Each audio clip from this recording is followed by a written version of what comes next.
seja bem-vinda a mais uma Confraria de Mulheres, esse lugar, né, que nós reservamos para nos encontrarmos todas as semanas, compartilhando tantas coisas boas que existem no universo feminino, mas sobretudo aprendendo com as mulheres da Bíblia. Essas mulheres maravilhosas que nos ensinam não apenas pelo seu bom exemplo, mas também através de seus equívocos. Nós aprendemos muito com as mulheres da Bíblia, aquelas que não acertaram, aquelas que erraram.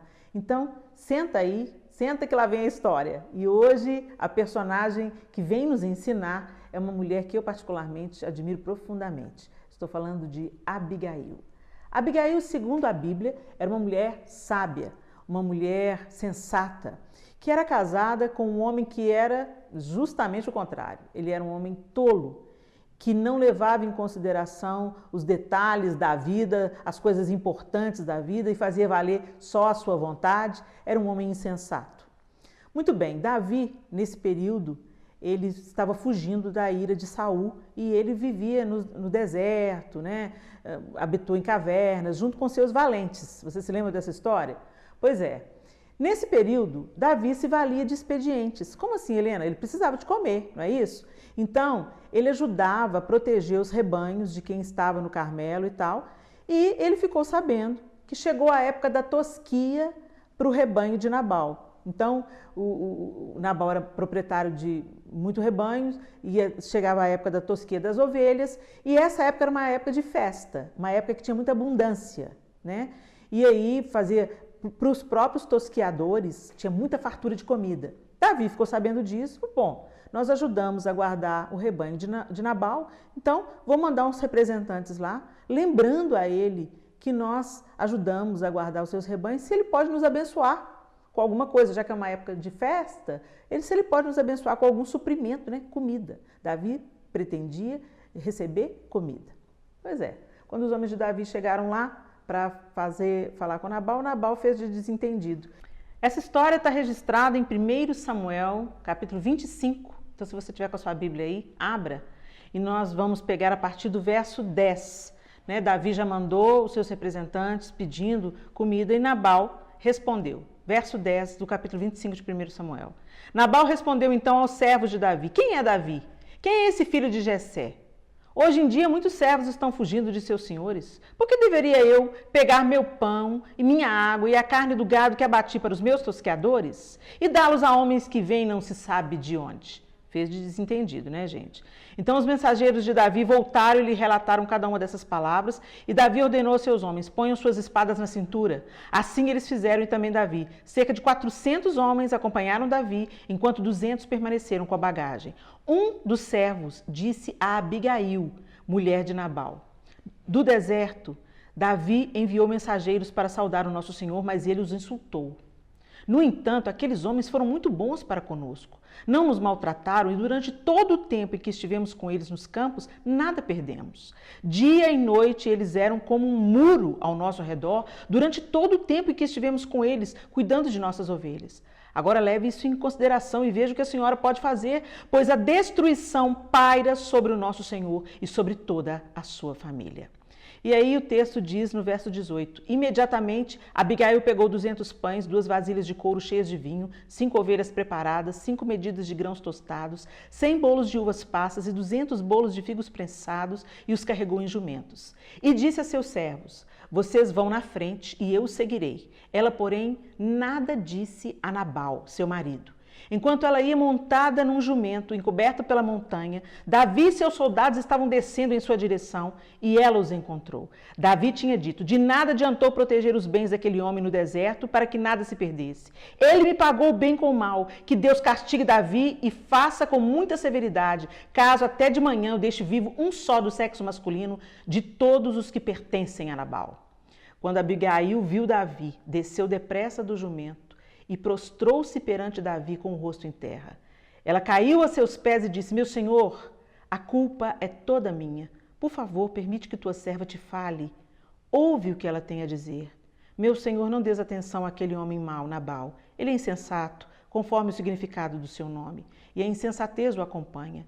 Contudo eu, tua serva, Não vi os rapazes que meu senhor enviou. Agora, meu senhor, juro pelo nome do Senhor e por tua vida, que foi o Senhor que te impediu de derramar sangue e de te vingares com as tuas próprias mãos. Que teus inimigos e todos os que pretendem fazer-te mal sejam castigados como Nabal. Presta atenção. Tinha uma situação extrema ameaçando a família de Abigail, ameaçando os bens de Abigail, ameaçando a casa de Abigail por causa da tolice de seu marido Nabal. Por causa da insensatez e da ingratidão do coração de Nabal, agora Abigail e toda a sua casa estavam em risco. E o que ela fez? Quando ela ficou sabendo da insensatez do marido, ela não foi tirar satisfação com ele. Ela não foi conversar com quem não resolve nada. Abigail se muniu dos alimentos que eram a reivindicação de Davi, né? Era o pedido de Davi. E ela foi, e o texto diz que ela não temeu se humilhar. Gente, tem que ter muita coragem para a gente assumir a responsabilidade pelo erro dos outros e tomar o lugar de humilhação para evitar o mal. Abigail é uma mulher sábia e pacificadora. Hoje nós vemos tanto caos e gente pondo fogo no circo. Né? A gente sempre arruma um companheiro para o caos, mas os pacificadores estão em escassez, né? Estão em extinção. Mas a Bíblia fala que os pacificadores serão presenteados, que os pacificadores verão a Deus. Então, será que nós temos sido essas mulheres sábias? Será que nós temos coragem de pacificar uma situação difícil? E para isso, às vezes, a gente assume uma postura de resistência, de falar mal, de se juntar à impiedade? Abigail, ela era chamada de sábia, provavelmente por causa desse tipo de atitude.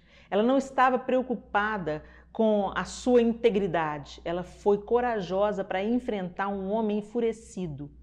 E ela, diante desse homem enfurecido, ela se humilha.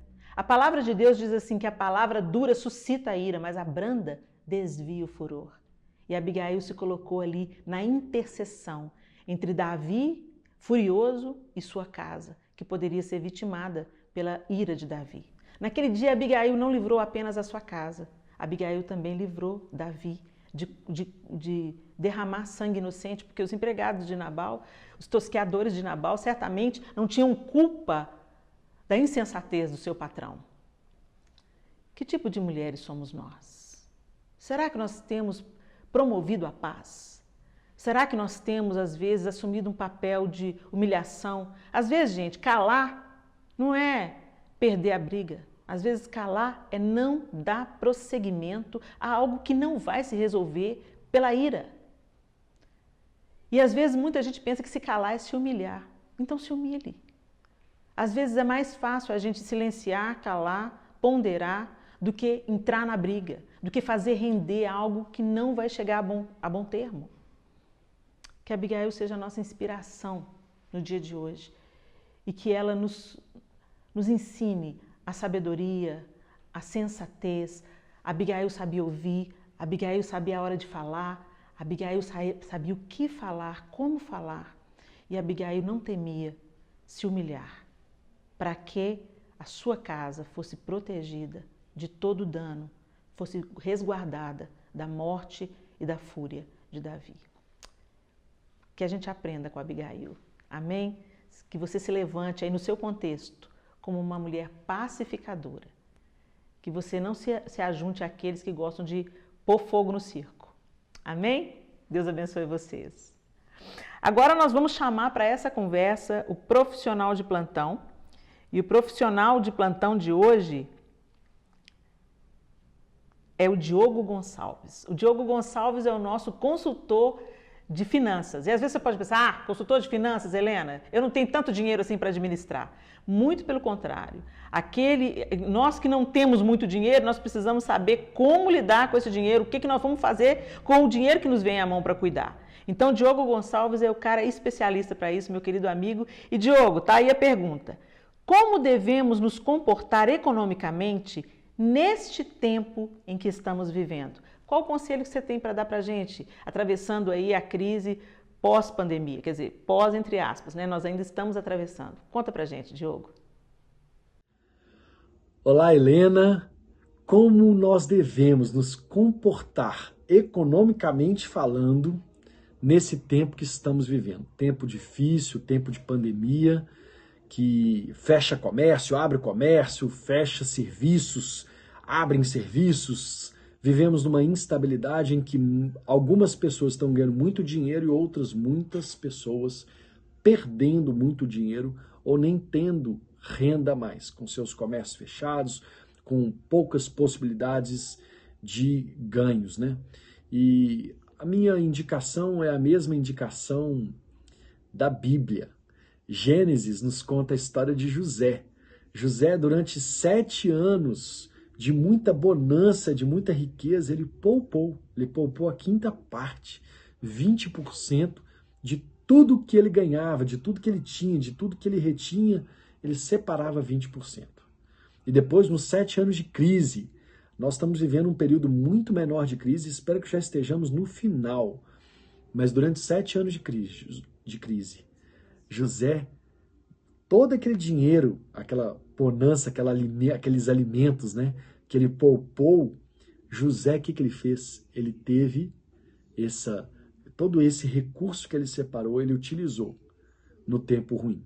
Tudo aquilo que ele poupou, ele usou nos tempos difíceis. Tempos difíceis esses que se repetem a cada ciclo. Naquela época que Gênesis nos conta, na época do Egito, José do Egito, foram 7 anos de riqueza e 7 anos de pobreza. Já repetimos esse ciclo várias vezes, épocas 5 anos, épocas de 10 anos e outras várias em média de 7 anos. Nós devemos nos preparar para o dia mau.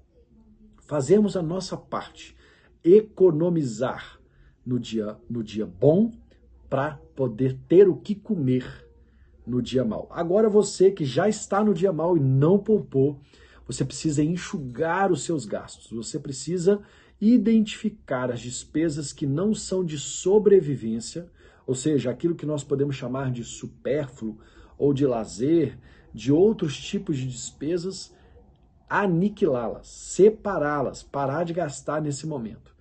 Estamos vivendo uma estação ruim, que tem dia e hora para acabar, nós só não sabemos quando será. Durante esse tempo, é necessário que você viva com o mínimo. É necessário que você viva gastando aquilo para a sua sobrevivência, para a sua manutenção de vida e da sua família. Isso vai acabar, eu oro para que acabe muito rápido, mas que, de certa forma, que essa pandemia, em termos econômicos, que é o que foi a nossa pergunta aqui, ela sirva para nos ensinar. Se não nos ensinou pelo amor, pela própria palavra de Deus, que nos ensine pela dor. Aquelas pessoas que tiveram, tanta dificuldade por passar por esse momento, que você consiga sair dessa. A Bíblia fala que jamais viu um justo desamparado pão. Eu tenho certeza que você, mulher, bendita do Senhor, não passou necessidade do pão.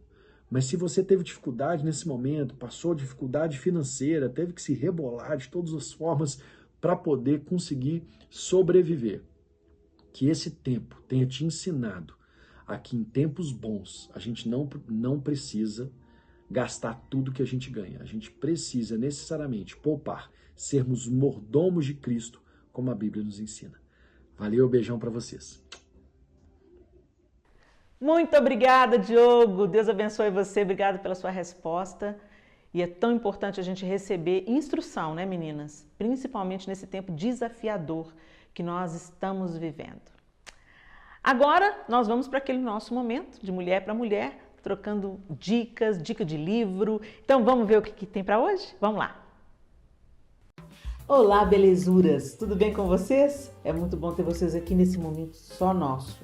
Momento de trocar figurinhas, de trocar dicas que eu já testei, vi que resolveu, vi que me ajudou e eu quero compartilhar com vocês. Mas a gente sempre começa com leitura. É isso aí. A gente tem que investir na nossa cabecinha, nessa cabecinha linda que Deus nos deu, que não serve só para penteados, mas serve também para a gente pensar muita coisa legal. Vamos lá?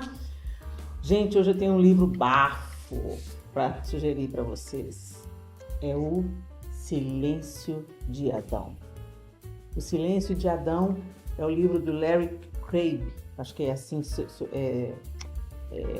pronuncia o nome dele, né? Larry Craig e tem outros coautores. Gente, que livro! Vamos ler a contracapa. Presta atenção. Um dos traços mais notáveis da personalidade masculina é a omissão. Sempre que as coisas ficam confusas ou apavorantes, os homens se contraem, se calam, se afastam. Esse comportamento fica muito claro no casamento, mas não apenas nele. Também se manifesta nos demais ambientes do universo masculino. Por que a omissão é uma marca tão forte entre os homens? Por que a maioria deles não assume com naturalidade a liderança que Deus lhes deu? Dr. Larry Craig, psicólogo e conselheiro cristão, uniu-se a outros 2 terapeutas para investigar as razões pelas quais os homens quase sempre se escondem. Eles partiram do relato bíblico da queda do homem, relatado em Gênesis, e chegaram a conclusões inusitadas e desafiadoras. O resultado é este: um best-seller e uma obra singular, um retrato incômodo, porém revelador da natureza do comportamento masculino. Então é muito interessante a gente saber que esse livro, O Silêncio de Adão, escrito aí pelo Dr. Larry Craig também e de outros 2 terapeutas que analisam o comportamento masculino. Helena, mas isso é uma confraria de mulheres. O que nós temos a ver com o Silêncio de Adão? Tudo a ver com o Silêncio de Adão. Porque nós somos esposas, nós somos irmãs, nós somos filhas, nós somos educadoras, nós somos mães. E é melhor a gente conhecer essa natureza masculina, por que essa inclinação para a omissão? E ajudar aí a próxima geração de homens e aqueles que já caminham com a gente. Então eu super recomendo essa leitura e sei que ela vai ser útil para te tornar uma auxiliadora ainda mais idônea. Fica aqui nossa dica de livro de hoje. Agora vamos para uma diquinha muito simples, mas eu andei fazendo uma pesquisa e percebi que muitas mulheres não sabiam algo tão óbvio. Você sabe exatamente como usar a ordem no seu tratamento de cabelo? É muito comum a gente acreditar o seguinte: eu uso primeiro o shampoo, depois eu uso o condicionador e por último eu uso a máscara de tratamento. É assim, gente? Não, não é assim. Primeiro é o shampoo. Lava o cabelo, deixa os fios limpos. Gente, evita de passar muito shampoo. Tem mulher que passa 2 shampoos, 3 shampoos. E recentemente eu tive uma informação que é para passar um shampoo. Exatamente. O shampoo, você coloca uma porção semelhante a uma moeda de R$1 na palma da mão. Esfrega o couro cabeludo, ok? Com a polpa dos dedos, não com a unha, com a polpa dos dedos, esfregando bem cada cantinho, atrás das orelhas, na nuca, esfregando bem essa área de mais oleosidade, e que essa mesma espuma, ela vai passando pelo fio e limpando o fio. Não é para fazer assim, sabe aquela coisa que a gente faz assim no cabelo? Pois é, não é para fazer isso. Isso abre as escamas do cabelo, isso judia, estraga o cabelo. Então, entenderam? Primeiro, use o shampoo lavando o couro cabeludo. Depois dele bem enxaguado, você vai aplicar uma máscara, pelo menos uma vez por semana. É bom para o tratamento do cabelo, né? Aí você aplica a sua máscara. Lembra que não é para colocar o dedo dentro da máscara, gente. Quando você coloca o dedo dentro da máscara, você já deteriora a máscara. Então, usa uma espátula ou até mesmo eu uso o cabo do pente. Eu tenho um pente que eu posso usar debaixo do chuveiro e ele tem um cabo larguinho, então eu uso o cabo do pente, tiro a quantidade de máscara e espalho. Mais uma vez, eu não espalho esfregando o cabelo. Eu vou enluvando o cabelo assim, né? Vou fazendo assim com o cabelo, ó. Mecha por mecha, vou passando creme na altura do comprimento, né? Ao longo do comprimento, não na raiz. A raiz você já lavou, tá limpinha, não vai impregnar a raiz com a máscara. Beleza, você deixa ali usando... um detalhe. Quando você for aplicar a máscara, espreme bem o cabelo. Se você tiver até uma toalhinha ali perto do box, pega e espreme para tirar o excesso de água. Porque o excesso de água no fio impede que a máscara penetre com eficácia o cabelo. ok? Então tira o excesso de água. Tirar o excesso de água antes da máscara é importante. Tira todo o excesso de água, aplica a máscara e deixa ali no seu cabelo. Aí você pode tomar o resto do banho. Você respeita, gente, o tempo de descanso que o creme pede. Se ele pede para você deixar 10 minutos, deixa 10 minutos. Se o creme pede para deixar 2 minutos, deixa 2 minutos. Algumas mulheres ultrapassam o tempo que está descrito na embalagem e o cabelo acaba ficando pesado, opaco, ok? Então respeita a recomendação do fabricante. E aí é a hora de você fazer a sua depilação, fazer uma esfoliação no corpo, fazer uma esfoliação no rosto, ok? Beleza, aí você vai enxaguar o seu cabelo. E só então, depois do seu cabelo bem enxaguado, é que você vai aplicar o condicionador. A máscara trata o cabelo e o condicionador sela as cutículas. Então não é para inverter a ordem, é para usar o shampoo, depois a máscara e depois o condicionador. Aí o seu tratamento vai ser bem mais eficaz. Vale testar. É isso aí, pessoal. Eu espero que vocês tenham gostado do Confraria de hoje, que tenha trazido para vocês inspiração, principalmente dessa mulher maravilhosa chamada Abigail. Leia mais sobre a história de Abigail, mergulhe nos detalhes de 1 Samuel 25 e eu tenho certeza que Deus vai te ensinar muito mais através da vida dessa mulher. E a gente se encontra no próximo Confraria de Mulheres, se Deus quiser. Até lá!